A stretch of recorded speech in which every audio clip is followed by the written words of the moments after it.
They said we never make it on our own, but we're hustling and grinding, so we're proving them all wrong. Every day we're coming closer than we ever could have known, and we don't listen to haters, cause we live and die alone.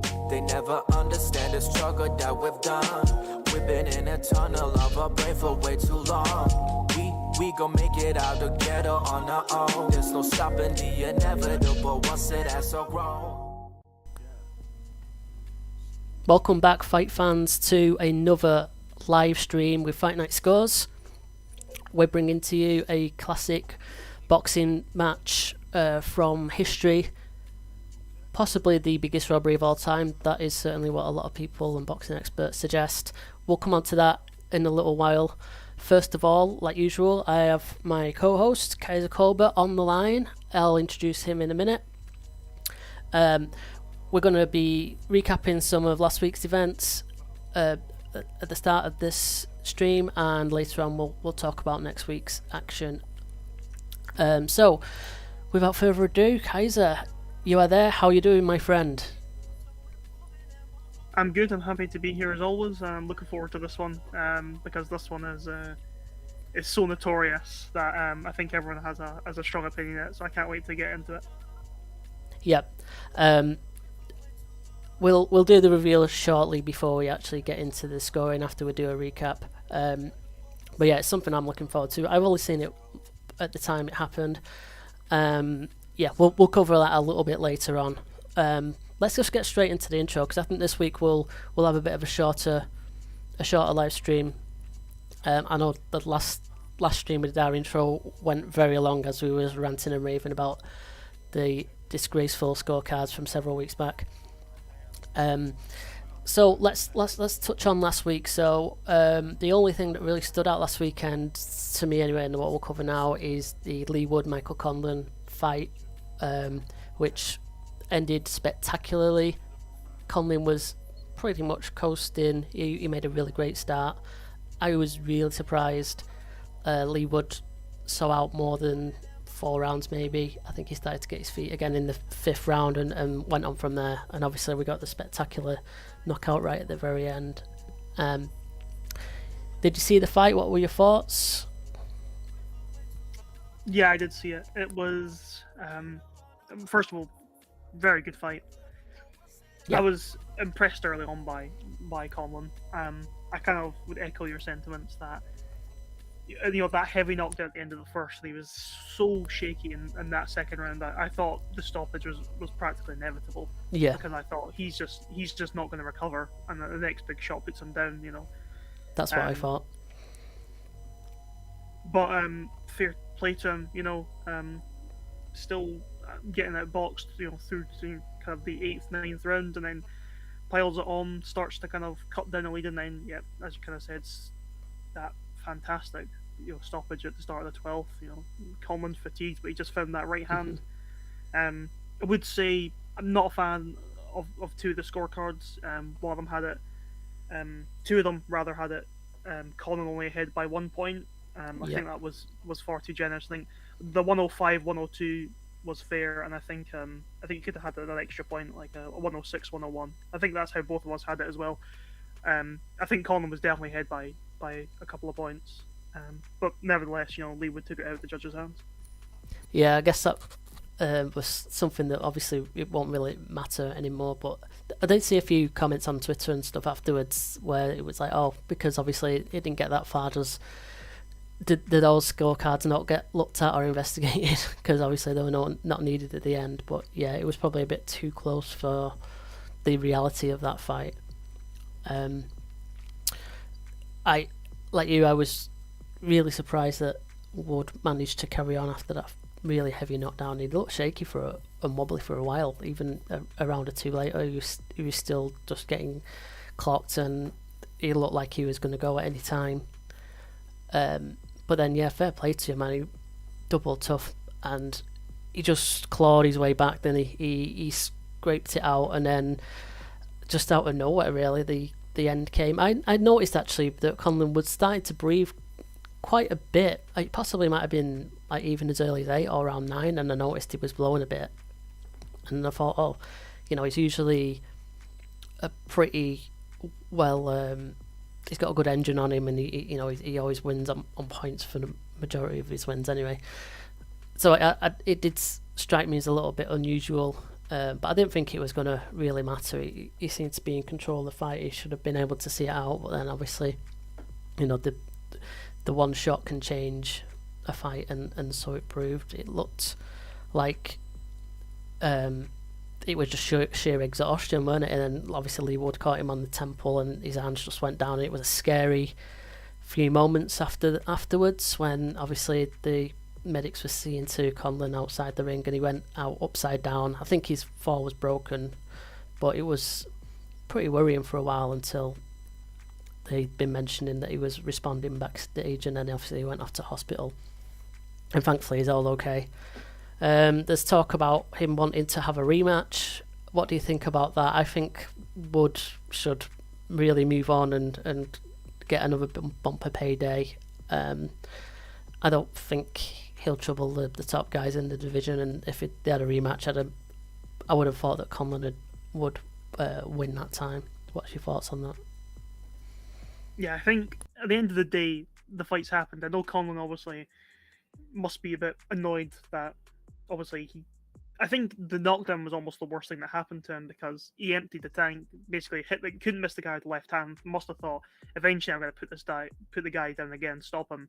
He ended up just, Wood became numb to the power, and then obviously, he pressed his attack, and then Conlon was too tired to basically, too fatigued to kind of fight back, and eventually got knocked out. So Conlon, in my mind, will believe if he boxes next time, he'll pick up a 12-round decision. Yeah. Ultimately, I'm not a massive fan of instant rematch culture. I think the fight's happened. Wood won by knockout. That's it. He's free to move on now. Yeah. And seek big matches elsewhere. Yeah, I agree on that. Maybe they could have the rematch later down the line. Who knows? Anyway, moving on to this weekend and last night's action. Didn't really catch much of it myself. There was the card out in Dubai with Sonny Edwards headlining against Mohamed Brazim. He got the 12-round decision. Prograis beat Tyrone McKenna. I cannot for the life of me remember what round that was. Was it 6? Yeah, 6th round.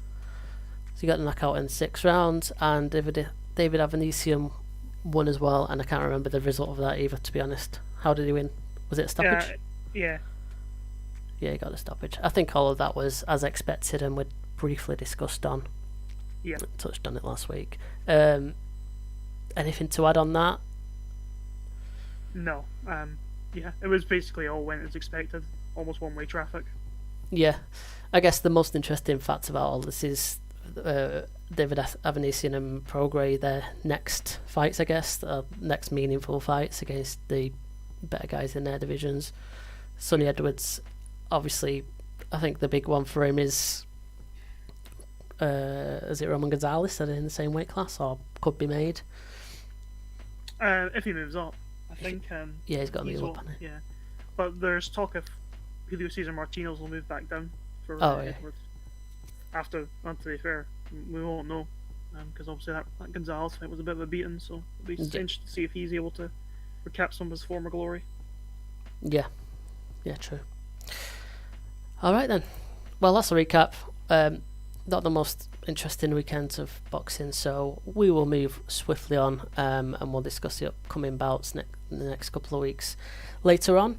So first of all, before we get there, we are going to do the usual interactive scoring watch along.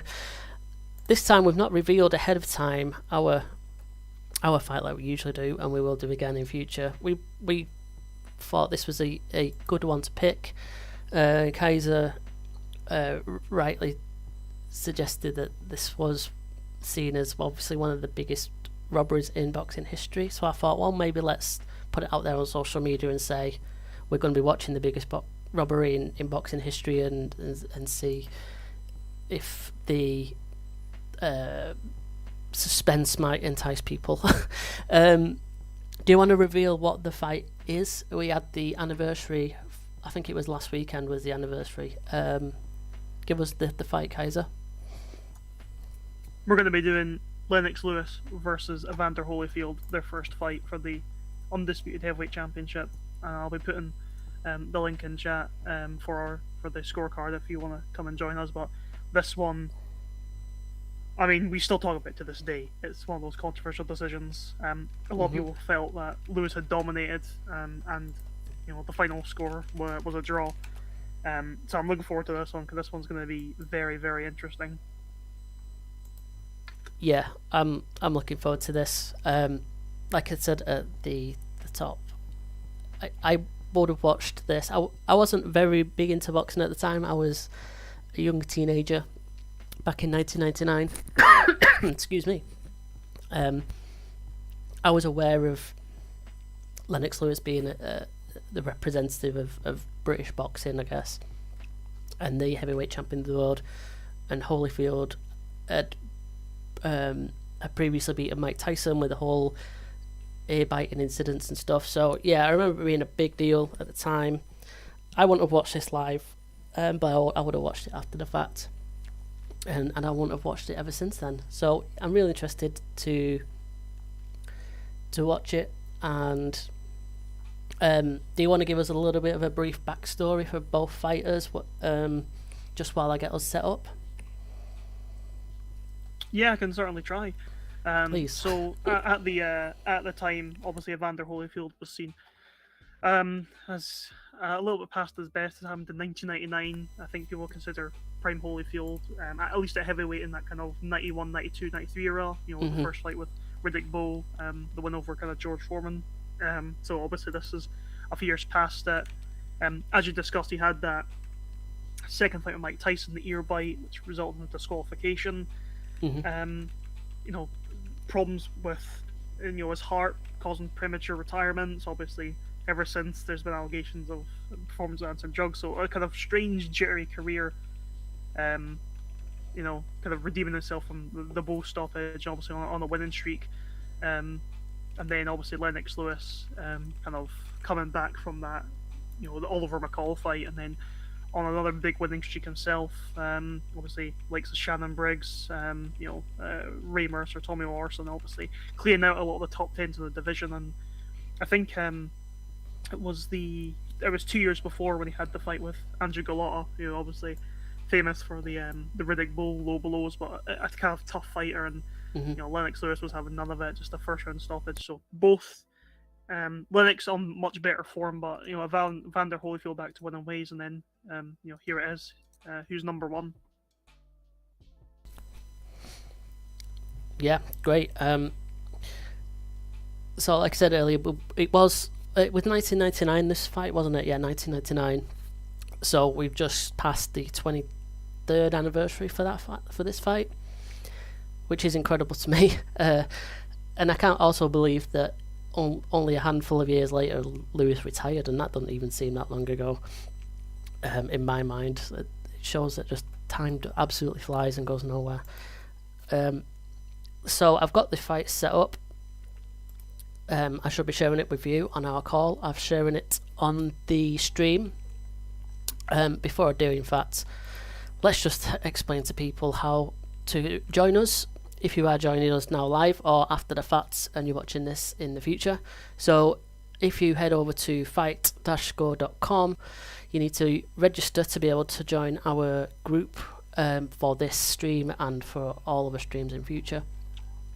Once you are signed in and you are in your dashboard, at the bottom of your screen is your menu where you can go to various different areas, one of them being groups. You can click into there, and then on the right hand side or at the bottom if you're on mobile, you can enter a group code. So the code for this week's live stream is 6994F6 and hit the join button. You can also get there by typing the URL that's on the screen currently. That will automatically make you join that group. Once you've into the there you can find the Lewis versus Holyfield fight on the website, either by going to the classics section or controversial section. There is also a slider on the homepage or your dashboard with either the controversial or classic fights. You might be able to find it in there, or if not, again, there is a link in the description, and I think Kaiser's going to put a link into the group chat for us, if you don't mind. So yeah, that's how you can get into the scorecard. You can score along with us. We can then see how you fared in comparison to our scorecards. So with all of that out of the way, the fighters are ready. The video is ready. Are you ready, Kaiser? I'm ready. Fire away. Excellent. All right, I've skipped ahead of the intros. We'll just get straight into the action. Earlier tonight. Let's have a nice clean fight, touch gloves, and good luck to the both of you.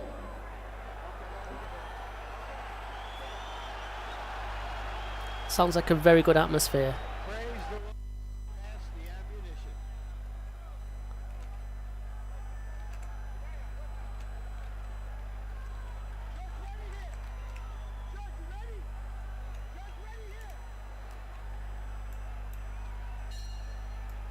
3 men left in the ring, and we're underway. Right, straight into it. Holyfield seeming to slip as Lewis landed the first punch of the bout. Lewis's job to fire his jab and be a Well, it's Lennox taking centre ring immediately, trying to establish the left hand. Starts off with the left hook, and then goes immediately to the left jab. Obviously, he's changing levels there, just controlling the distance with the jab. You can see tactically what he's going for. Holyfield being quite inactive so far, Yeah. just kind of picking off shots whenever he can.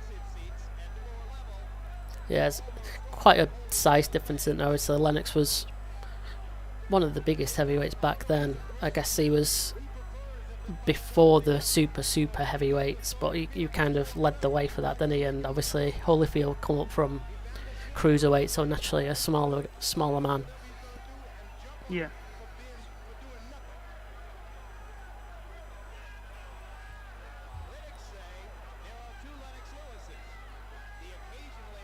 Well, when it comes to all the traditional scoring criteria so far, effective aggressor, hard punches, clean punches, defense, ring generalship, it's been all Lennox Lewis so far. Yeah. Because Holyfield hasn't really committed to any punches yet. Yeah, I mean Lewis came straight out and threw a couple that might have landed, and then he's just controlling the round, isn't he, with his jab and taking centre stage. Stiff jab there. Couple of jabs landing, yeah.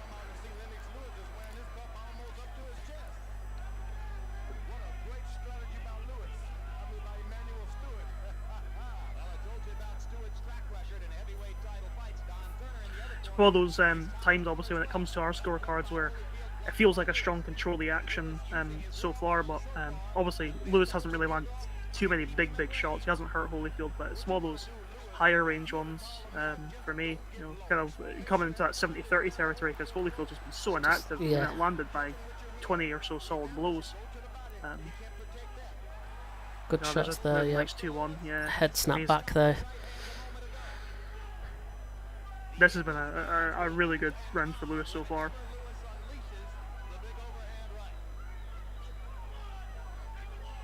Holyfield's managed to throw a few more jabs to head and body, but they've not been effective as Lewis is, because Lewis just gets the full snap on them. That's a nice right hand to the body though. Mm-hmm.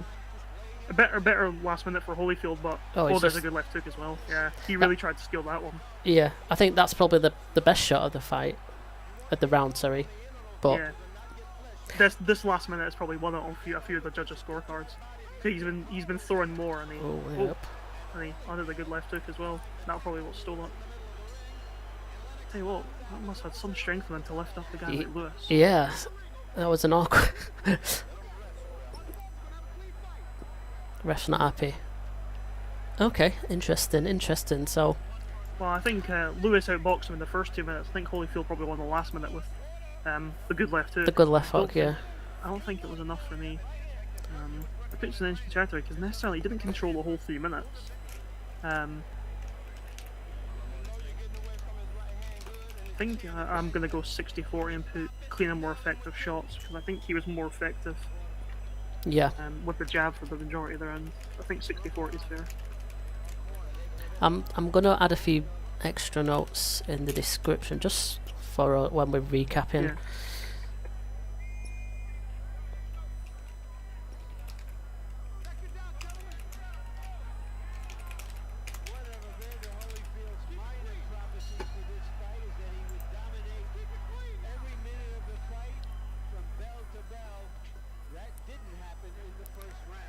So Lederman gave it to Lewis. We don't know why, because they don't use our amazing system. Yeah. And Lederman had turned in some notoriously good and bad scorecards in his time. Uh-huh. The late great, of course. Oh, there's a Yeah. nice jab. That backed him right up, and now he's just gone to a defensive shell. Yeah, he's done well to avoid some of these shots there, but he clearly felt one of them at least.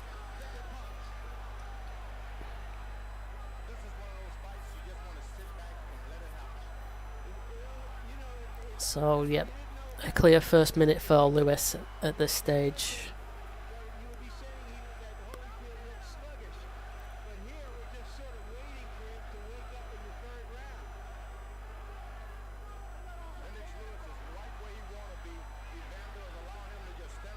So, I think Lennox is so economical with the shots as well. He only throws them to really land them, and you know, if Holyfield's making them miss a combination, he'll just kind of lean on them or just take control.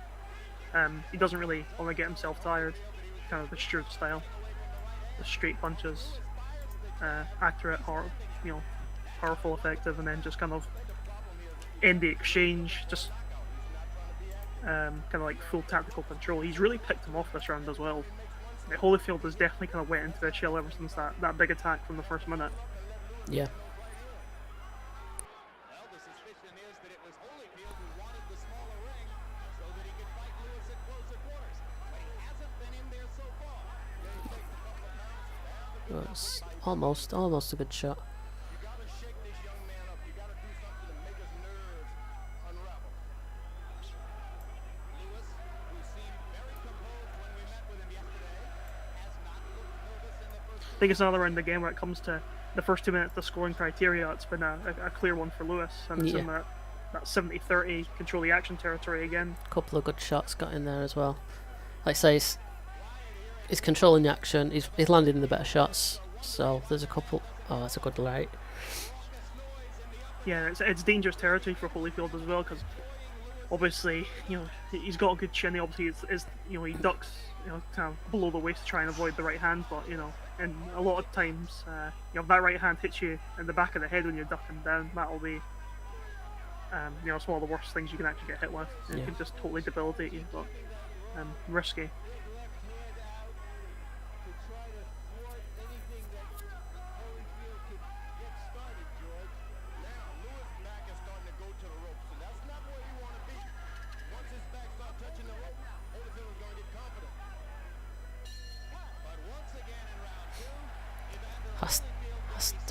Has to be a Lewis round. Probably clearer than the first one for me.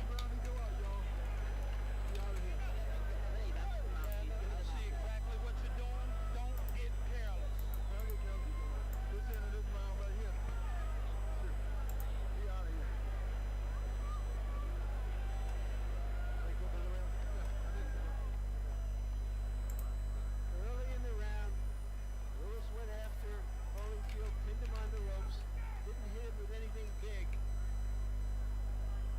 but punished him with those shots on the arm. Sorry about that. Back. No worries. Connection just kind of dropped out for a second there. Alright. But yeah, solid round for Lewis all around. This is the round he goes out. So either he doesn't have it tonight, or he's been saving it for right now. Okay. Good starter for Lewis. Yeah, couldn't really do much better than that for the first 2 rounds. Oh, Holyfield came in with the head there.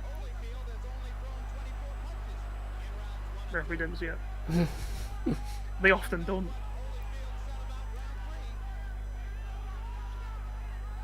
That reference there is Holyfield said he was anointed to win this fight and said he would knock Lewis out in the 3rd round. Ah, okay. That was his pre-fight thing. Oh, there's a nice right That's a hand. good shot. This minute has been Holyfield's best. I mean, not even a minute. That 30 seconds was his best for the whole fight. There was nice left Yes. hook to the body just under the guard. There's a right hand. He's definitely picked it up again, hasn't he? He's coming forward. Well, Lewis has been pretty calm dealing with it. Yeah. Holyfield all switching the attack up nicely as well. You know, head, body, whatnot, kind of mitigating damage, although It was kind of glancing uppercut on the Yeah, inside there when he he came in. walked into that one a bit. Yeah. Good jabs. Classic Lewis. Yeah, circle and jab. Oh, it's a nice exchange of... There's a trading now in the corner. Lewis against the ropes. I think they both landed in that. Yeah, the commentators in the crowd seem to think Lewis was hurt. We don't really see it with the camera angle though. Yeah. I'm not sure if it's just a slip. We only see his back. That'll be good to see if we get a replay of that shot. Oh, Oh, good there's a uppercut. perfect uppercut. Beautiful. So, Yeah. who would you say would have won that little exchange there that they had? I think Holyfield had the better of it, just because Yeah. naturally he's the better inside fighter. He has that little bit more accuracy. And Lewis has actually had his best spurt off the ropes here. Yeah. When he picks him off with the counter uppercuts and whatnot, pushing off. He didn't had to get warning for that. Yeah. That was pretty clear. Yeah, I think when we're trading on the ropes there, it always favours the man that isn't on the ropes. It just looks like Yeah. they're the ones winning it, but I think, yeah, Holyfield's just such a naturally better inside fighter as well. I mean, yeah, Riddick Bowe was an elite inside fighter, and Holyfield just went to Oh, work, he and just- that's an excellent right. great right. He landed inside. And another one. Lewis lands I an think Lewis uppercut is, back. yeah, he counters quite well actually in terms of the punch stats, but he's just been outlanded. And I think the shots from Holyfield have been that slightly bit better. Yeah, Oh, that's both nice. landing. He's still coming forward. Looks like he's towering a bit like Lewis, but I think Holyfield had the more success in that first minute and a half, so I think you have to kind of give him the round. But yeah, I don't even think it would be. I don't think you could go any higher than 60-40 because No. Lewis was given as much as he was getting. That's the kind of last minute, and he landed some really good counter punches as well. yeah. That was a really good round. Really good round. We could see if we could see the replay and see what the damaging shot was. Mm. If it was, if he was hurt or it was just a stumble. Judges don't have the benefit of that. Yeah. I mean, regardless, I think Holyfield won the round. But it'd be good to see. Yeah, if he was actually, if he felt it a Yeah. lot.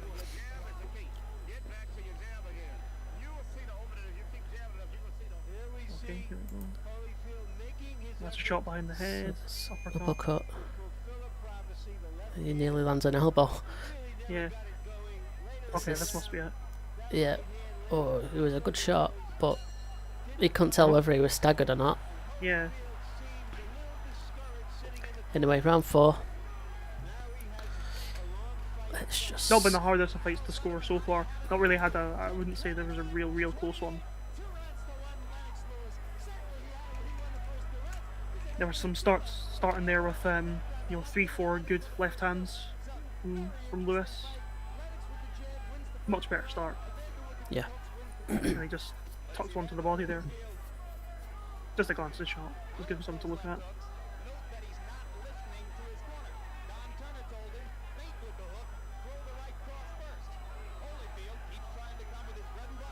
Just a half step back, make him Holyfield fall short. It's interesting, like you said earlier, that Lewis, he just picks his shots just to be as most effective as he can be. And Yeah. Holyfield has definitely slowed down from the last round. So it's kind of reverted back to how it was the first 2 rounds, isn't it? Yeah, it's basically just Lennox's control from the outside story now. Yeah. I think he tried the overhand right there, but I think did. the shoulder just got a bit in the way. Don't think it landed flush. Oh, So there's a nice right. that's the Yeah. textbook Lewis 1-2, isn't it? Yeah. He just clinching close, just wrestling control the around. exchanges. Yeah, really strong first kind of half of the round for Lewis here. Oh, there's a nice right hand as well. Yeah, like you said it, it's textbook and he's economical. He doesn't throw punches to land punches on the gloves, he throws punches to land them flush. Mm-hmm.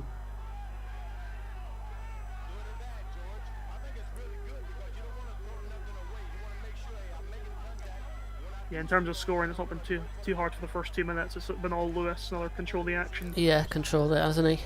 I think Yeah. that's the one. That's Oh, there's good. a nice left right hand. again, that's probably the best shot of the round. Yeah. But is it enough to undo that effectiveness of the first 2 minutes? I'm not sure it is. Yeah, I agree with you. I think the problem is with that though is that the judges will remember that for the last minute. I mean, we always go on about it, but the judges see the last minute of the round, and if they remember those 2 punches most recently, that big left hook right hand, that'll give him the round. But as you kind of said, I mean, the first 2 minutes he's been outlanded by about 20 punches, I'd say, 20 solid punches as well, not going to the shots, full landed jabs. So to win the last minute after basically being outboxed thoroughly in the first 2, there was a few jabs and nice right hand there. Great right hand got through at the end. Yeah. Yeah. See, that's another. I think that's in 70-30 territory for me again. I think there's some slightly better shots. I might go 65-35. But it's too little, too late, and it's not enough from Holyfield. He can't really sustain the attack. He's just trying to. And interesting. I know Colin Box wasn't all right, but 38 to 103. That tells us a bit of the story about a fight. I think those punch stats aren't too far off as well. Yeah. Let's have a look at our comparison. I think that's 4 rounds out. Let's just make sure I've got the correct. I've not got the correct tab open, but that's alright.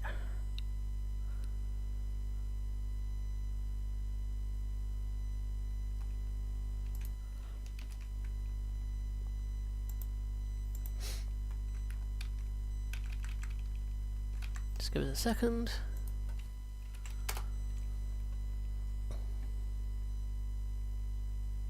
There we go.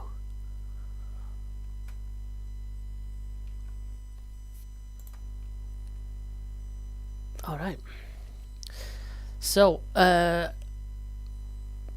side by side scorecard comparison. For the first round, I think we've got the same scores, haven't we? Yeah, we've called the same, 39-37. 3 rounds to 1. We're always a little bit different in the percentages generally. So, first round I said Lewis controlled the action, you just gave him the cleaner, more effective shots. So that was the one where Holyfield landed probably the best shot of the round, right near the end, and he had a good last minute, but Lewis was more effective behind the jab for the first 2 minutes, as you pointed out in your comments. The round 2, we had the same score and reason. You just gave the percentage a little bit more towards Lewis, 70-30, and I went 65-35. Round 3 was the Holyfield round, where he was more busy coming forward. We both scored that exactly the same. He landed the cleaner, more effective shots, 10-9, 60-40. And the last round, again similar. I felt that Lewis landed the cleaner, more effective shots, and you went with the controlled the action. 60-40, you went 65-35. So yeah, it self-explanatory really, the first 4 rounds I'd say. Like you said, possibly some of them rounds where Holyfield lands a nice looking shot somewhere near the end of the round could possibly make a judge score it for him, but I mean, that's being very, very generous if that was the reason. Yeah, they shouldn't be doing it. It's bad scoring at the end of the day, because you should be scoring rounds for the guy who's outboxing his opponent for the majority of the round, unless there's a serious stagger or a kind of knockdown. And you can see by our cards that we've scored it very, very similar. It's not been a hard fight to score. It's clearly Lennox Lewis is clearly 3-1 up, and he's been doing the same thing in the rounds he's won. It's the jab, the variety of the shots, and combined with that, Holyfield's just not busy enough. Yeah.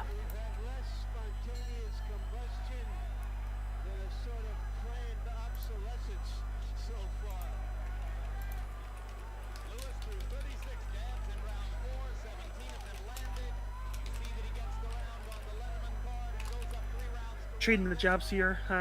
Holyfield got one onto the chin, which was quite nice, but Lewis kind of outlanded them already by about 4 solid ones. Obviously just kind of picking them off with the counter jab when you can time it. Holyfield bouncing on his toes a bit now. He's got a right hand, but he's trying to come with the left hook. Oh, great Ooh. shot. Kind of looked a little bit behind the head, but Yeah. not an I think it was intentional one. Yeah, just the way he was turning. I agree. But yeah, Holyfield seems to have. Oh, well, he's kind of stopped a bit in his tracks now, but he started off fast. Yeah, it's the power of the right hand from Lewis, though. It's probably one of the hardest heavyweight shots of all time, I think. Probably right up there with, maybe Vladimir Klitschko's left hook. Just one of those ones. If it lands flush, you're going to be in a bit of trouble. Yeah. Lewis has tucked in 2 really nice left hooks to the body as well. He's Oh. Crazy. You have to just uppercut. admire the work though, because he's Yeah. just switching the attack up, and he's looking for a stoppage here as well. He is, yeah. You can see he's sensing the end. Don't like the pawing out with the jab, but he's just measuring him up, isn't he? Holyfield just coming back 2 left hooks, just trying to do something, because Yeah, he's got to do Yeah. something. Minute and a half. I mean, you'd say that this is a dominant round. He's dominated the round, Lewis. Yeah. I think you can be fair in saying that he had his opponent hurt as well. Although I think,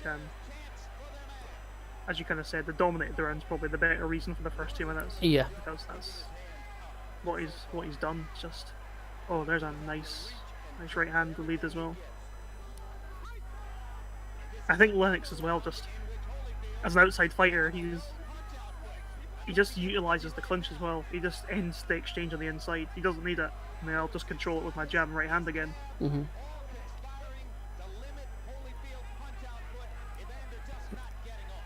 Holyfield bouncing around a bit, so he's not hurt. Yeah. Coming forward again now. He's come back That was a nice little combination, yeah. Yeah, and again, sorry, go on. I was gonna say, I wonder once again if it's Holyfield taking this last minute. I wonder if the judges will again try and. I was literally about to say that. He had a nice flurry of shots there. It's towards the end of the round.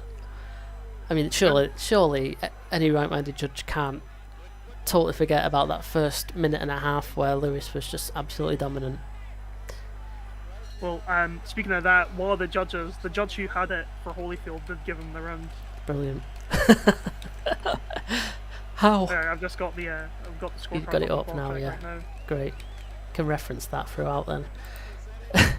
And the judge for Holyfield gave him that round and the last round as well. Okay.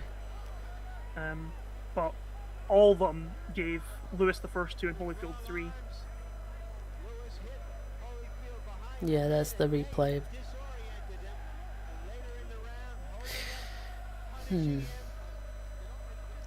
That's an interesting one. I think there's a few things you could use. I think Yeah. dominated the most of the rounds fair though, because there was about a minute and a half of. Well, I was just literally about to unanswered say that. punches. If you want to be semantic about it, and it was only the first minute 30, then it's not most of the round, it's half of the round. Yeah. So, it's how you interpret things, but I think that's a perfectly valid reason, and that is the one I'm going to choose. Yeah, me too. It's just because he's been landed by, easily 30 hard shots as well. So, well, at this point, 2 of the judges had it same way we do, so he'd be 4-1 up, and then the judge, he gave it to Holyfield. Has Holyfield 3-2 up right now. Okay.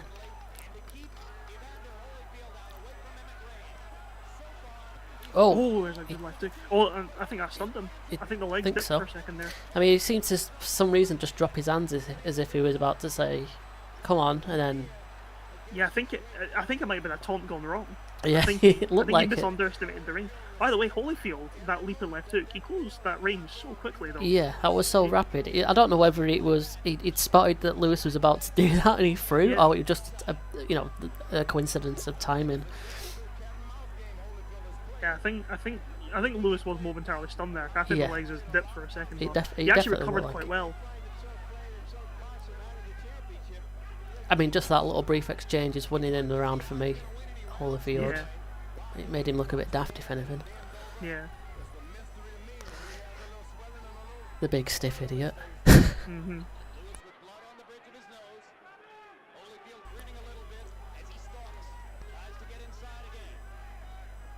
Yes, the heavyweight fight we all still want is David Price versus Tyson Fury.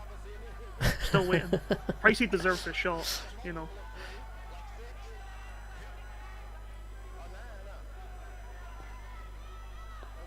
Lewis kind of going back to the basics here, just switching it up with the 2-1, and that's a uppercut, nice. yeah. I don't think it Tight fully. I don't think it fully landed, but it was enough. Yeah, just to kind of still get a bit of the head snap. Well, it'll be interesting to see who takes this last minute, because I think Holyfield had the better of the minutes in terms of the big shots, but if Lewis were to put together a nice combination and get back to the jab, he could make this round very, very competitive. Yeah, because I think the only telling thing was that momentary lapse, and Holyfield pounced on Lewis, and that's the only thing that separated him, really. There's 2-1, that's nice. I mean, There's another one. you'd say that really Lewis has controlled the last 2 minutes, but without really doing much other than jabbing and moving. Yeah. It's this is one of the true cases of better What you versus prefer? more. Yeah, Because what he's you landed prefer. the three decent right hands, a few jabs and that kind of partial uppercut. That was a nice. Yeah, but Holyfield just Land and move. one left hook. And there's another right hand. That's a double and a jab. He's even just walking away now.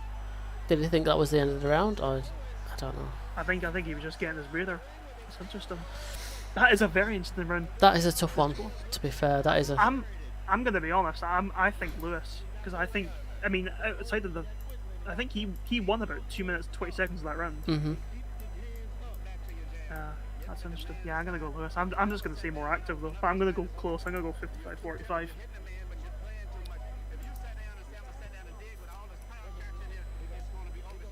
I'll add a few comments to remind us.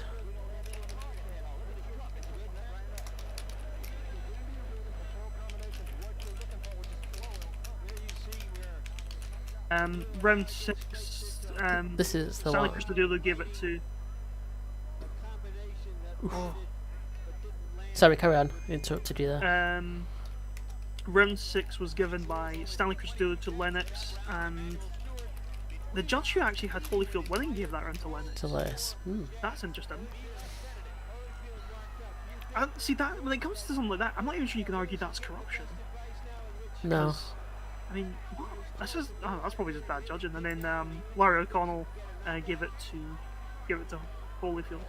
Okay, these scorecards are all over the place. All over, and they've just tackled each other there. Yeah. Oh my God, he's had a few times where he's had to talk to these fighters about being clean as well. Yeah. So Lederman scored that for Lewis as well. Yeah. Oh, that was good shots.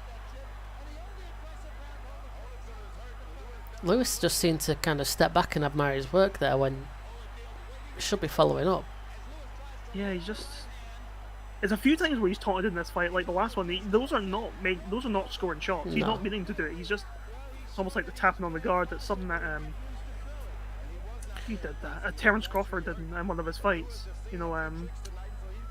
Back at junior welterweight, he just tapped on the guy's gloves because the guy was basically shelling up because he was in stoppage territory. He just kind of tapped on the gloves and I've just come out.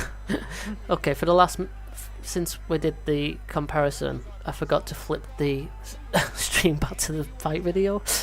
Unfortunately, I'm sorry for any viewers that might be wanting to watch and score, but you can access the video on your scorecard and watch along anyway, so it's not the end of the world. Got too much to do. That's a nice one too again. Yeah.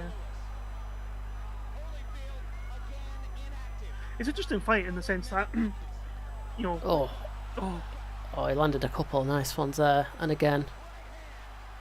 we got to give a lot of credit to Holyfield. A lot of heavyweights in history have been knocked out by that exchange. Yeah. And I mean, spark out. The full right hand and left.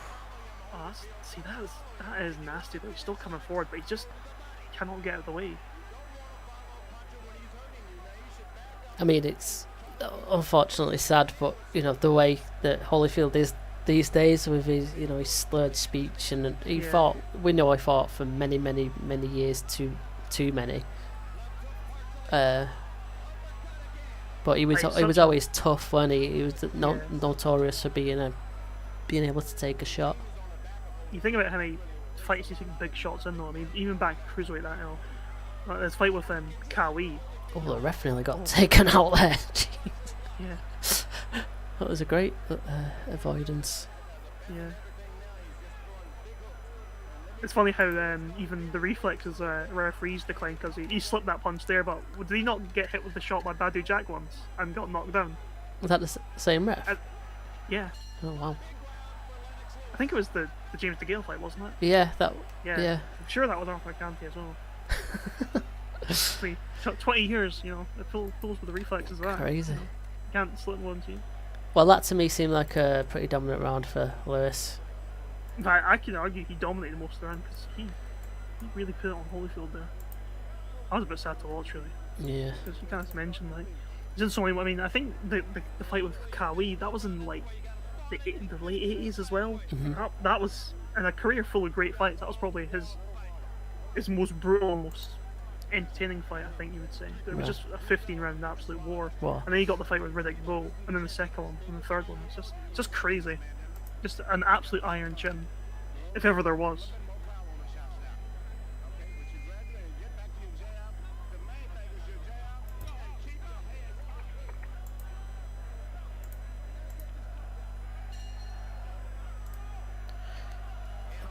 Okay, round 8. We'll have a pause after this one and have a recap. Let him and give that one to Lewis as well.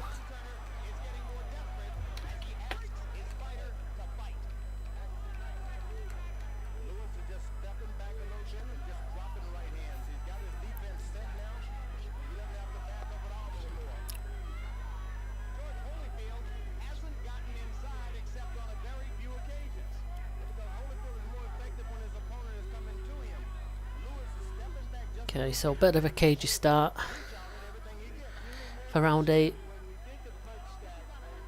Yeah, Holyfield on his toes. It looks like he wants to. Just wants to Throw a try bit more to the something. body. Yeah, Yeah. Lewis doing his usual control with the jab. Stepped out of range. Yeah, he is going Oh, for the yeah. volley. He's tried, you know, a few glances jabs the right hand and tried the left hook there. But yeah, nothing really effective landed so far. No. Probably getting to the stage where heavyweights are starting to tire slightly around 8 onwards. Yeah, But he had something on those jabs though. There's a kind of pretty good left hook just behind the elbow there. I think for now, I think it's Holyfield just being more active, and there's a nice right hand. Yeah. So just definitely them won that first. them half couple there. of shots then are definitely the best of the round and more active in general. Yeah. I mean, up until that point, there was a case to be made for Lennox as like kind of controlling the round just with the jab, but yeah, I think that little flurry has turned it.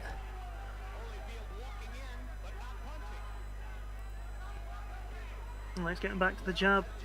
See, I think Holyfield's outlanded them so far, and they landed the better shots, but he can't let Lennox get back to the jab in the right hand, Yeah, that's a Oh. good shot. just as we say it. There's an uppercut. Yep, follow him with the jab, just gotta double treble it. I think Holyfield's shots have still been the best of the round, the power shots. Yep, But Lennox is making it as close as possible on our definitely. on our scale. You know, it went from 60-40 down to 55-45 Yeah. pretty quickly.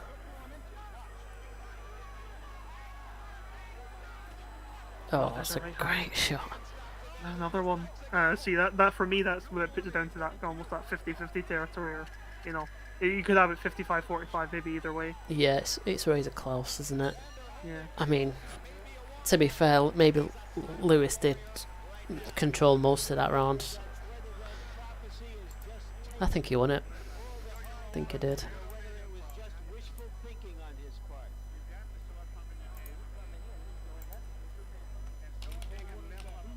We'll pause in a second and then we'll have a look. Just add a comment.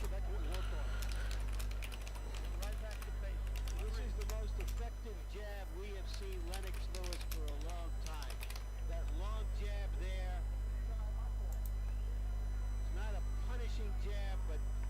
just let them finish their explanation.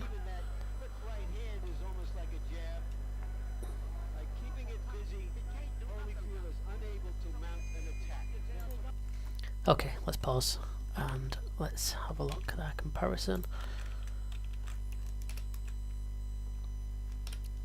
Have you entered your score? There we go. Yeah, just no. Good stuff.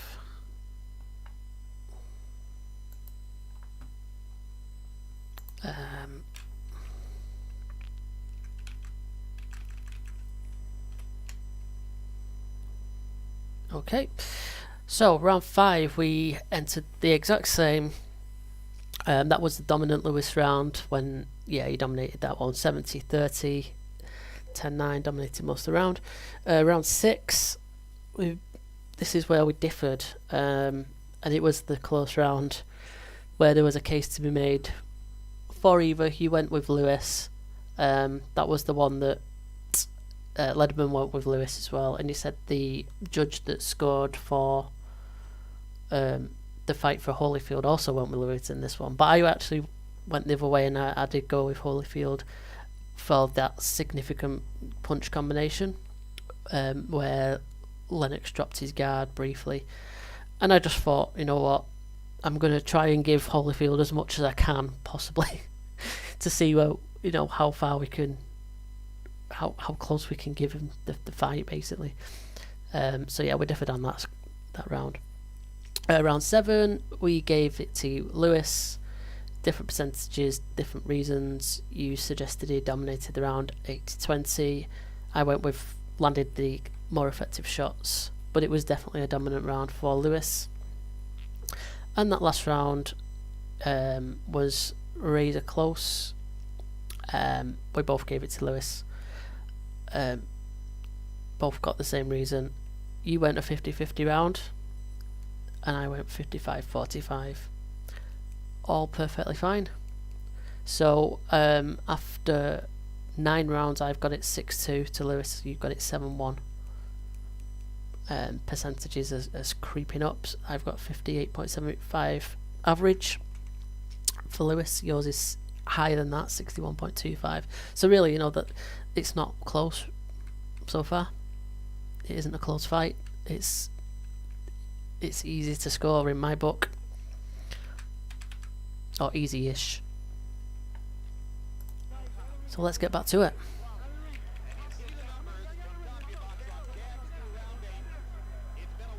This will be an interesting turning point in the fight because Lennox has got a big lead. I think he won 5. I mean, he's probably dominated 5 rounds of the fight, like clearly. And then, as we've pointed out, there's been the round where he landed the big left hook that kind of stunned him. He might have edged that. I thought there might have been a say in that last round if you prefer the activity in the first half. Yeah. So at best, if we're being really generous, I think Holyfield might have had 3. Yeah. Which puts him in the territory that he really needs to win the rest of this fight, and Lennox is in that cruise control territory where you can pick off another round or 2, and he's kind of got this already.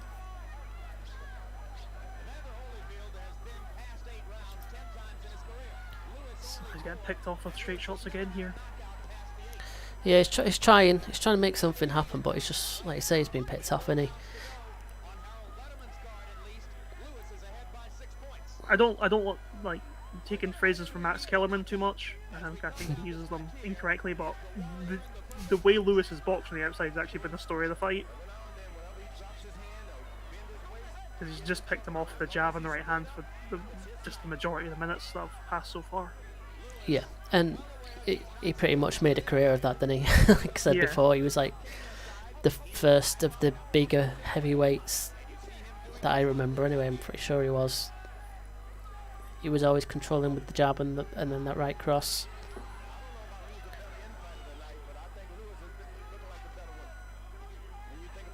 Yeah, another first half of the round in terms of kind of scoring criteria for the most part. It's been Lewis, using the clinch rather.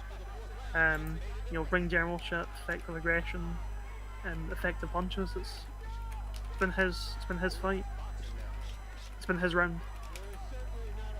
Yeah, I'd say so. I think he doubled up on left hook. I think the second one got through a bit, but I don't think Lennox was really phased by it.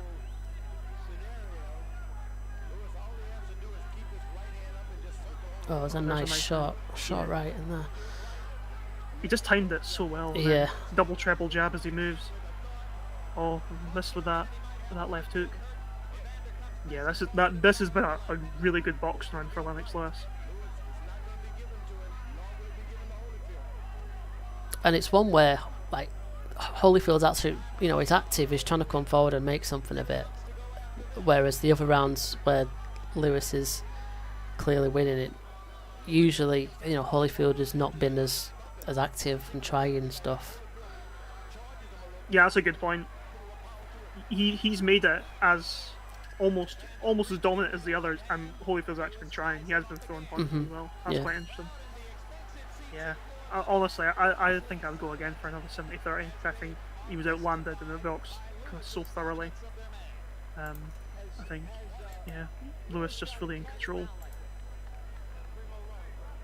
I'd be interested to see to hear what Holyfield's corner would have told him, because they must know he probably needed at least a few knockdowns by now. You'd imagine so. It's hard to how that they didn't see it that way. Yeah.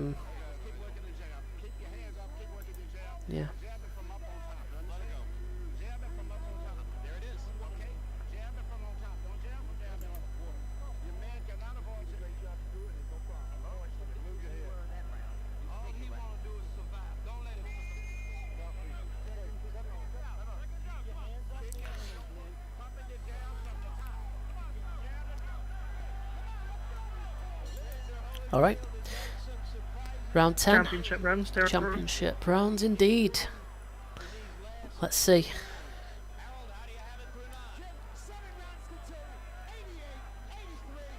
How did Letterman have Letterman Holyfield gave- the last round? That's interesting.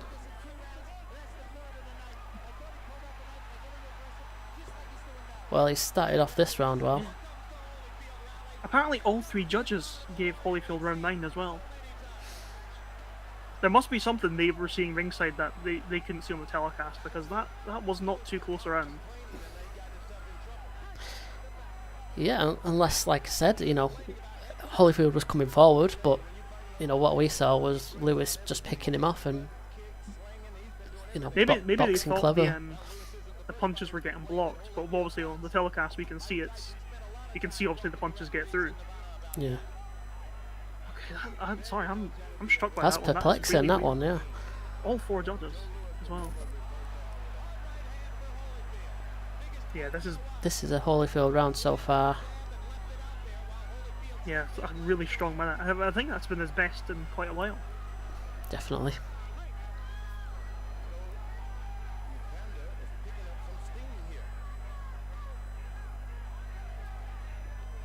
Oh, back on it, jab right hand. Yeah, it needs to not let up now, Holyfield. But heavyweights, can they keep it up at that intensity for a minute? Lewis just getting through a nice right again there. Yeah, just looking to time it, just walking the right into it. A few body shots there.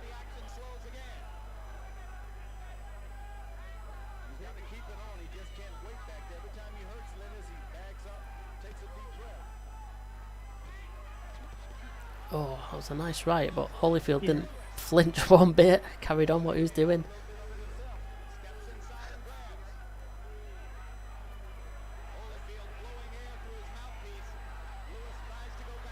Yeah, Holyfield just being that bit busier as well. And I think he's still landed a few more of the better shots. But I think Lennox could, if he put something together in those last 40 seconds, probably could steal it.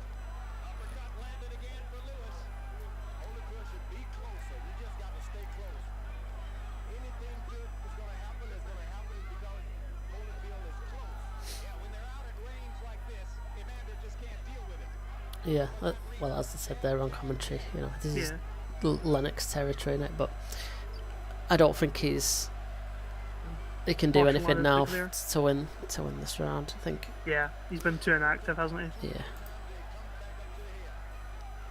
Interesting that one of the judges gave this round 10-10. Really? That is interesting. These cards are They're crazy, man. they are some of the worst scorecards of all time. I'm not even sure it's corruption as well. I think Yeah. it's just inept. I mean, I'll Maybe- tell you what, just on a quick point, we're talking about round 9, which we thought Lewis controlled. The average card does have Lewis winning it as well. So we're not in the dark there. It's just the judges apparently saw something we didn't.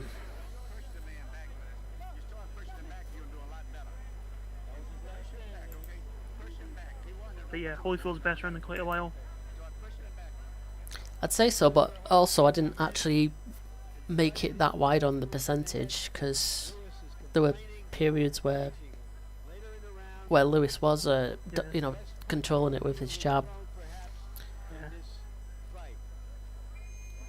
So last 2 rounds then. Exchange your right hands there, good stuff.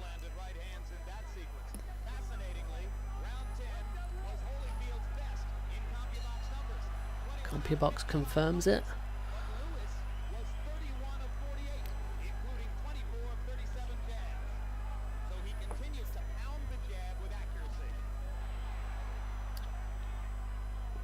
Got rid of the attack there.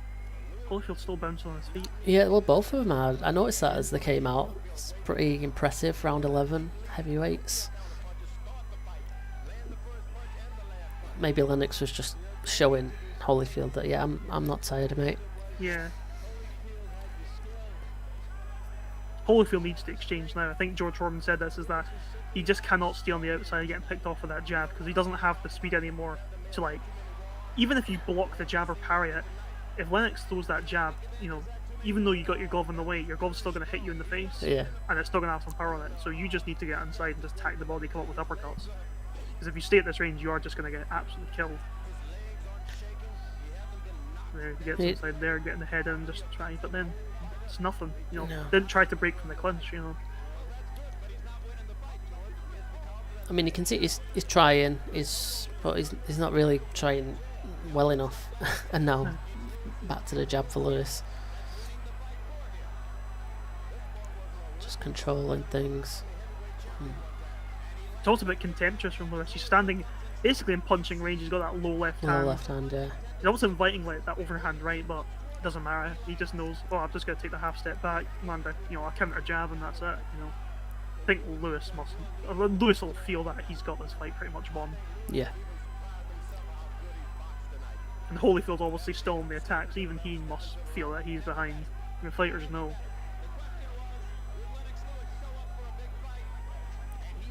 Oh, Well, there's a it's good right hand. hand, Best shot though. of the round. And probably enough to take it at this stage because Yeah, it's I'd agree. nothing significant's been going on. Yeah.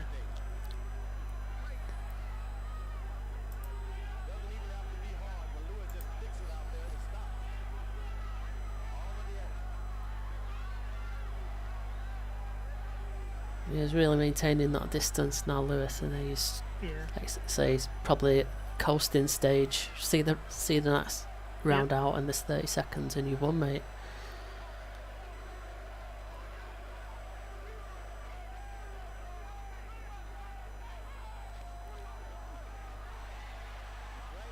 I think that changed. I think Holyfield ducked in time, but I think he got on a decent right hand to the body.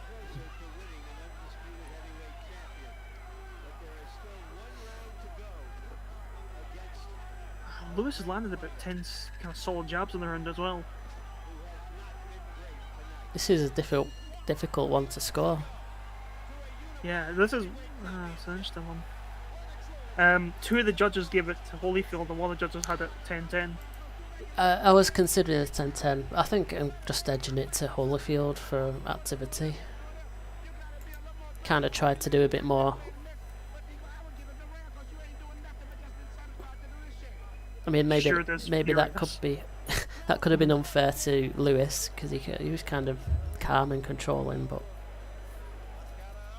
Oh, obviously, yeah, that's an interesting one. But I do think Holyfield landed the best shot of the round. yeah. This is I don't think what people can appreciate, especially when you have to partially commentate, is that you don't really have your own thoughts in your head, so it's hard to remember every single of the hard punches that were landed throughout the round. Yeah. You only remember really Lewis's jabs in the second minute and that third minute, and then, combination that Holyfield landed. Okay, last round. Let him give that one to Lewis as well. So he had 107, 102. I've got 106, 103. And I guess was yours card the same as Lederman's then? Yeah. Maybe different rounds, but the same score. Yeah.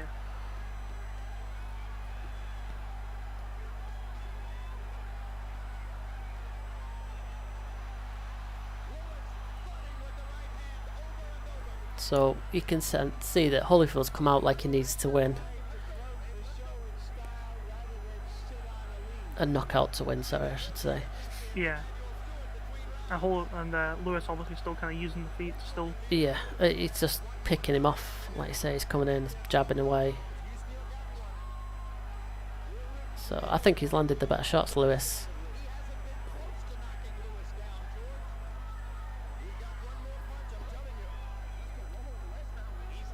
One thing was interesting, I don't seen a lot in terms of like hand feints from Lewis. Not a lot. You mainly pause with the jab, but I think he's so accurate you can just throw him to the leads. Almost like he doesn't need to. It's basically been a kind of controlled, Stewart-esque, Lewis-esque kind of performance. You know what he does best. You know, Yeah. control with the jab, use yeah. the feet. You know, not get knocked out, clinch. That's kind of it. There's nothing really exceptional, but He was it's just done enough to work. effective. Yeah.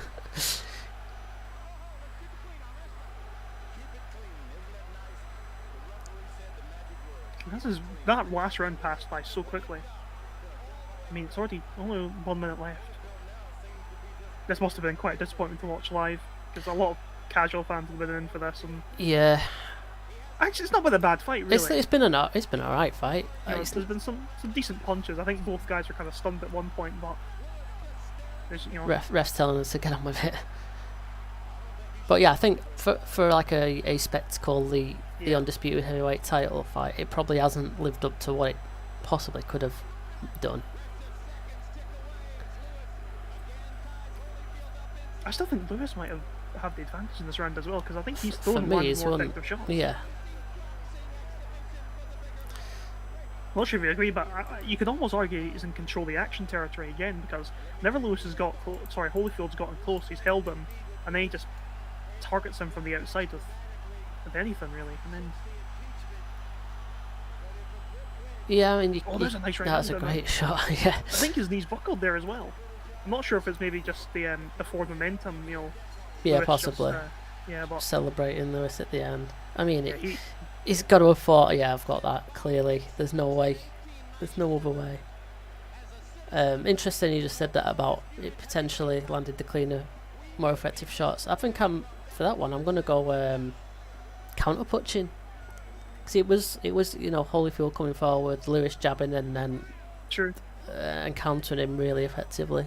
Thought that's what did it for him. Well, it's another round where I kind of said that it was all the scoring criteria, you know, Lewis, and then if you want, you could have an 80-20, you know, better defense, cleaner shots, effective counter-punching. He was more active, you know, control the action for me, you know. Just a really, really good performance all around. Just done the wrong percentage the wrong way. Hopefully I've not cocked it up.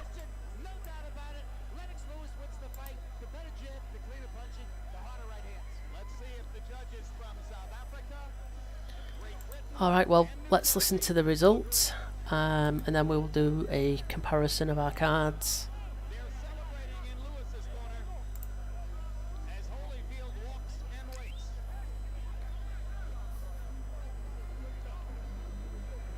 Worth mentioning that the Associated Press unofficial scorecard ringside was 117, 111 for Lewis. Okay. One-sided. Well, it was one-sided, wasn't it? That was probably about right.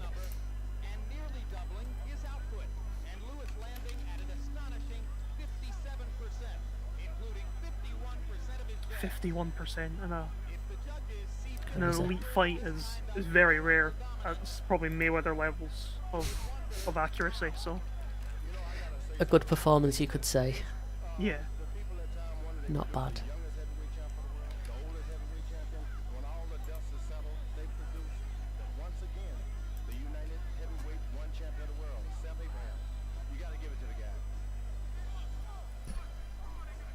So is this going to be one because it was so contentious where they're going to take ages to tally up the cards? I'm not sure. Because Could be. that's usually the case, isn't it? I remember a few weeks ago. I waited to bring this up again, but that was the exact same thing with Catterall Taylor. Yeah. Here we go. That was relatively quick, unless they've just cut it short.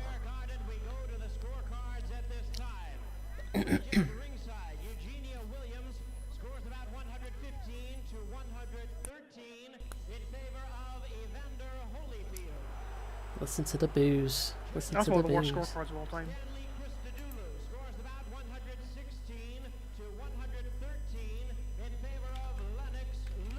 Yeah, that's still right close, isn't it? Yeah, even then that's generous, but not too bad. Is that 15? He's on a draw. Look at Lewis's face there. Yeah. It's like, what? What now? That booing is deafening. That's a travesty. A highway robbery. Lennox Lewis has just been robbed of the undisputed heavyweight championship of the world. He won it, and he didn't get it. Jim Lambley I think that perfectly said summed it up. We don't need to say anything else. Wow. And I've got a perfect pause of Lennox Lewis's face there. It's like, what? Oh, man. Yeah, it's absolutely balmy scorecards. Unreal. Yeah. Well, let's have a recap of what ours were then. More tolerable scorecards, I think everyone would agree. So round 9 we had it exactly the same. A Lewis round, easily 70-30, controlled the action. And we also had similar scores for round 10 where Holyfield was the better man, 60-40. I went that he was on the front foot and you suggested landing the cleaner, more effective shots. Fair enough. We had a difference of opinion in round 11, so yeah, that was one where I edged it to Holyfield and you edged it to Lewis. Was like nothing really significant happened? That was the round where Holyfield landed the big right. Oh yeah. while Lewis landed about a few more jabs. A load of the jabs, yeah. Yeah. So Yeah, that was, I think that was the closest round to the fight. yeah. So again, I guess I sided with Holyfield just to make a case for him. see what we could give him. And then the last round, 10-9, Lewis, yeah, it was the dominant round. You went 70-30, I went 65-35. As I said in the stream, I went with effective counter-punching, and you suggested controlled the action. So overall, you had it 10 rounds to 2. I had it closer, 8 rounds to 4. So yeah, as I suggested, I gave a couple of them closer rounds to Holyfield where he could feasibly have possibly been given the score for by the judge. So there we go. So the percentages were pretty well telling, really. I'd say your percentages of 60 to almost 40 probably tell the whole story of the fight, really. Yeah, very contentious decision. I have no idea how they could have come to them scorecards, and like you said, they were all over the place. Have you got anything to add more on, like the individual judges' scores or anything like that? Were they consistent? As in, when the rounds were scored for Holyfield against what we saw for Lewis, at least all 3 of them did it, or were they just all over the place? To a certain degree, 2 of the judges, the one who had it a draw and the one who had it for Lewis, seemed to agree for the most part on the first 5 rounds. After that, it's all over the place. Stanley Christodoulou, who had Lennox winning, had round 11 even. The other 2 judges had it for Holyfield. Yeah, they're all over the place. Mhm. Just a disaster, really. I think Eugenie Williams, 115, 113, 7.5 for Holyfield, probably is up there with really the like the CJ Ross 114, 114, maybe the Canelo and like Adelaide Adelaide Birds Birds, 118, 110. Yeah, it really is one of the worst cards I've ever seen. Yeah, they're ridiculous. Well, there we go. Interesting. Larry O'Connell, who had it 115, 115, which I think was 5 each and 2 even, if I'm not mistaken, said, "I feel sorry for myself. I've taken so much stick, but I feel even more sorry for Lennox," which is interesting. I wonder if it doesn't give the context of the quote, but I wonder if he'd maybe watched it back and then decided he was wrong or whatever. Yeah, That's an interesting one. guess it's harsh when when they do that, but it is what it is. At least he can see what the error of his ways. Anyway, that was really good to watch that back, and just see how controversial that was. I think that is definitely our most controversial fight. The probably the biggest one, where the scores were just so out of touch with the reality of the fight. And I guess that's why it's suggested as the biggest robbery in history. Is there any? I don't want to put you on the spot too much, but is there anything else that comes as close as that? Can you think of? Yeah, I think there's been a few. I think the interesting thing about this one is that it's a robbery in the sense that it's clear cut. Like Lewis clearly has won at least 7 or 8 of the rounds. Yeah. And then obviously there's arguments where Holyfield won the best shot of the round that you can maybe kind of see. Obviously, I think you had it a bit more competitive 8-4, so obviously a clear Lewis win nonetheless. But Holyfield winning 4 rounds, not bad. Yeah, and again, I only gave some of them where it was literally because he'd landed maybe a significant shot, whereas kind of Lewis really did control the rounds, in fairness. Yeah, I think even if for example, you gave him the 5 round. I think there's only 5 rounds where he had a legitimate say. Like you kind of said, you could give him a share of the round. No judge is going to give all 5 rounds to the same guy if they're close. Yeah. So if you split them, you're going to get 117, 111, which is, I think the average scorecard. I think there's been stuff that's happened recently. I think the Chudinov fight in Russia against Hamadi. I think that's probably the worst robbery I've ever seen live. I think Mohammadi won I think he was a clear 10-2, and they gave it to Chudinov on a split decision. Right. And that was I think it was a clear 10-2. Yeah. I guess with Chudinov versus Sturm too as well, and then they gave it to Felix Sturm. That was a bad one. That guy just never gets a fair. Well, actually, he didn't get one fair shake, and then he got the gift of a century. Funny you should mention Felix Sturm, because he fights next weekend, I noticed. We'll come to that in a minute. But yeah, I guess with one like that, when you're saying the biggest robbery you can remember live, I remember. I couldn't tell you the actual fights, but many times over the years where it's been an absolute disgraceful, gifted decision for a home fighter, especially in the UK.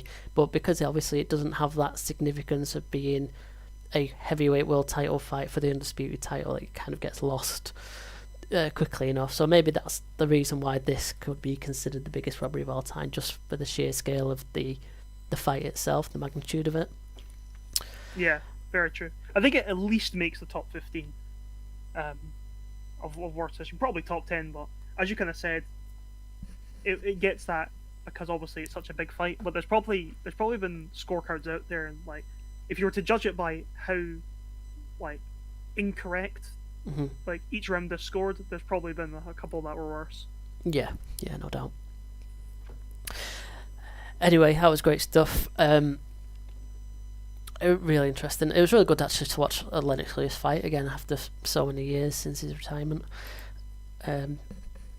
Anyway, I'm sure maybe we can see some more down the line. In fact, they had the rematch straight away, didn't they? And then yes, the rematch was the 13th of November. Okay, so maybe we'll have a watch of that nearer the anniversary time, possibly. That could be interesting. Because from memory, it was close as well, weren't it? Yeah, that people thought that was much closer. Yeah. Um, Okay, maybe we can do that in future. That'd be good. So then, let's move along. Let's wrap up a bit. We'll have a look what's coming up in the next couple of weeks. There's actually quite a lot going on next weekend. Not really huge or significant fights, but there's quite a few competitive ones and a couple of blasts from the past and just kind of a couple of random ones as well. So Friday we've got Lewis Ritson in action in what could be I don't know, it could be quite an interesting one. yeah. We know that he's susceptible to being stopped, and this guy Dejan Zlatikanin, I'm not even, I probably butchered that, it's ridiculous, from Montenegro. He's fought all over the place. He's got 16 knockouts in 24, so he can bang a bit. It could possibly be a bit of a troubling one for Ritson, but I'm assuming he's going to be a pretty overwhelming favourite. Anything to say on Lewis Ritson? I'd agree. It's an interesting one. I think Zlatikanin or Zlatikanin or however it's pronounced, depending on who's commentating. I hadn't actually realised he'd boxed since. Do you remember he fought Mikey Garcia back in 2017? Right, yeah. And Mikey Garcia landed that horrific uppercut and then like spun around to hit him on the ropes, and it was also like the knockout of like 2017 or wherever it happened, Mm-hmm. right? It was vicious, as Tony Belly would say. I hadn't realised he'd boxed since then, but he's racked up a few wins. A couple of wins and a Obviously, now couple of he's losses as well. I presume he's at junior welterweight now. Yeah, super light. Wait, who did he lose to? Zara Abdullah. Oh, that's the guy who beat Linares, isn't it? Yes. Abdullah. Yeah. Yeah, and Roberto Ramirez, he lost in 2. He was a Mexican. See, I think he's a southpaw. He does have some skill. You know, he outboxed the great Ricky Burns once upon a time at lightweight. But I do think Ritson does carry some power though. Yeah, he he's does. a pretty decent inside fighter, so I could be wrong. You never know, but I just think, noticed that you mentioned there that he lost to Ricky Burns in 2014 on a split. So was that a bit of hometown cooking going on or what? Oh, that stands yeah. out. Oh, must have been. Yeah, I scored it for Zlatikanin. I think I had it 7-5 with a knockdown. Yeah, that was a good one. Yeah. Pretty interesting then, really. I actually remembered in my head that he'd won that fight. I forgot he lost it. He beat Ivan Redkach as well. He does have a bit about him. You know, he's a bit of power, decent southpaw. I think if Lewis Ritson hasn't fully recovered from the Pons fight, because that was a bit of a beating towards the end of it, especially. Yeah. He could cause some problems, but I think Ritson by knockout probably. Okay, well, you know, maybe it could be. It could be fireworks though. Could be fireworks, yeah. I'll tune in for that. Yeah, pretty interesting one. So yeah, fair play. There's another one on Friday. That's just changed. Let me go to the actual date, I think. So this is in Canada. Never heard of these two guys, but apparently it's a close fight. Mikhail Zewski, Carlos Manriquez. Did any of these guys ring a bell to you? No, not for me. These fights out of Just a part-time Mexico. casual nowadays, anyway. Yeah. He's pretty much in fights out of Quebec. Lost to this guy. Okay. Ignore that one. So Saturday, let's just move on to Martinez versus Warrington. That's probably the most competitive fight next. That's a half decent fight next weekend. Obviously, Martinez coming off the back of that great win against Kid Galahad, stopping him in 6 rounds. The man that never goes away. He's been around forever, Kiko Martinez. I remember watching when I was back in uni, when he came blitzed Bernard Dunn in a round, and I think he was about 10-0 with like 9 knockouts or something. and I think all of his team had bet on him to win in the first round and made a fortune on the bookies. And obviously he's still around and at the top of the pile all these years later. And obviously Warrington has had an unfortunate couple of years. He had the big loss to Lara at the start of 2021, and then the rematch was ended by a cut on Lara after an accidental head clash, so that was a shitter. I imagine that Warrington's going to be the favourite, and you'd probably back him to win on the points, but Martinez, he's got that power. What do you think? Yeah, I think I'd agree with that. I think it'd be interesting to see what kind of state they come in, because Kid Galahad was obviously outboxing Martinez before Yeah, he was, yeah. he landed that shot. Obviously, as you said, he always carries the power. It's another case as well to see how Warrington kind of reacts, because the Lara knockout was bad, and he got hurt a few times there at that fight. And this is my opinion. I know he was doing well in parts in that rematch for the head clash, but there's parts in that second round where Lara was kind of hitting him clean and on the gloves, where I really thought, and I don't know if the other people people I kind of follow were watching, I think he was feeling the power of it. Yeah. And I think Lara would eventually stop him again. So I'm starting to wonder if that punch resistance has started to go a bit. If maybe Kiko lands the right shot, you could have another bit of an upset here, because I was just finds it from nowhere. Yeah. Sorry, going back to, like I said, in the rematch with Lara, I remember thinking that as well. I think it was also mentioned a lot on social media that it did look telling that Lara's thud-in shots were really getting to Warrington, even though nothing really significant landed. But it just seemed to have that air of inevitability that it might go the same way as the first fight. So yeah, maybe that suggests that Martinez does, he has the puncher's chance. Yeah, it's an interesting fight. I'll be watching it. So I think the smart money just about is probably a Warrington on points.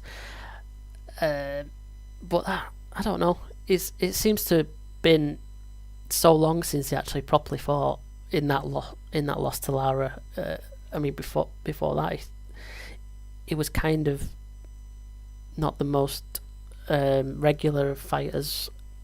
So who knows if he's got the same hunger and appetite. It's back in Leeds again this time at the arena rather than at the stadium. Maybe that's less pressure. Don't know. But yeah, he'll at least have the fans on his side. And Martinez will be looking for another spectacular knockout to keep his Cinderella story going. Who else is in action next weekend? Tim Dew. That was another one that's in action next weekend. Quite exciting. Australian, son of the legendary Costa Tszyu. Not really too sure about Terrell Gaucher. Is that how you say his name? Yeah, I think so. He's got an okay record. He's 22 and 2 with 11 knockouts, 1 draw.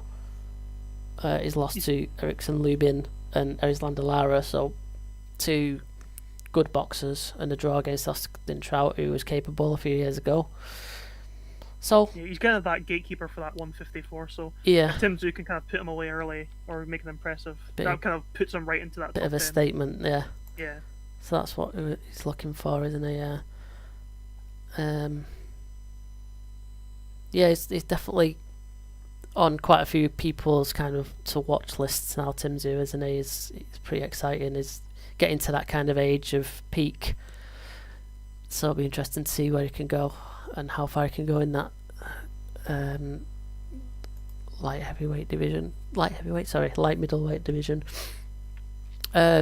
Miguel Burchell is also in action. I think this one looks to be a bit of a bounce back after his loss to Valdez last year. That brutal upset. Was it an upset? Yeah, I think he was he Yeah, was he was favourite over slightly Valdez, favourite, weren't he? And that was it the knockout of the year, or what? At least think- a contender for a knockout of the year. Yeah. So yeah, he's against Jeremiah Nakathala, who's from Namibia. 22 wins, 18 by stoppage, so he's a bit of a big puncher, and 2 losses. But he looks to have predominantly fought in Namibia, so who knows? I'm guessing that's just going to be a bit of a knockover jobby, get some confidence back for Burchell. You never know with some of these undefeated guys. You end up getting the Walter Kutendokwa or whatever his name was, who fought Andrade and got knocked down 6 times, lost every round. But then sometimes you get the Hassan Maquinho who stopped Eggington in like 2 rounds. So you never know with these unknown punchers. That's true. We've also got randomly Lee Selby's going to Argentina for a fight on next Saturday against undefeated Gustavo Daniel Lemos, 25-year-old, 27 wins, 17 by knockout. Looks like he's just predominantly fought in Argentina, and that's the only place he fights, and Lee Selby's going for a holiday over there. That's a very random one. I assume that Selby will go over just for a loss, maybe. Even on if he wins on points, he might get jobbed. I don't know what the Argentinian judging is like. Better in the UK. Well, I mean, it can't be any worse. everywhere's better than the UK, to be fair, or at least on par. And also, like I mentioned earlier, Phoenix Sturm's in action. Is he making a comeback? He fought last year, fought in 2020 after 4 years off. So he's fighting in Germany. I'm guessing he'll win that. But that's a bit of a blast from the past. And this is a bit of a random fight as well, on the undercard of Warrington and Martinez. Maxi Hughes versus Ryan Walsh. Both kind of, I guess they're a bit of UK journeyman territory, I guess. Any thoughts on who might win this one? Not really. It's been ages since I watched these guys. I watched a lot of Ryan Walsh when I kind of started watching the Box Nation cards. Yeah. Back like 2014 or 2015 or whatever.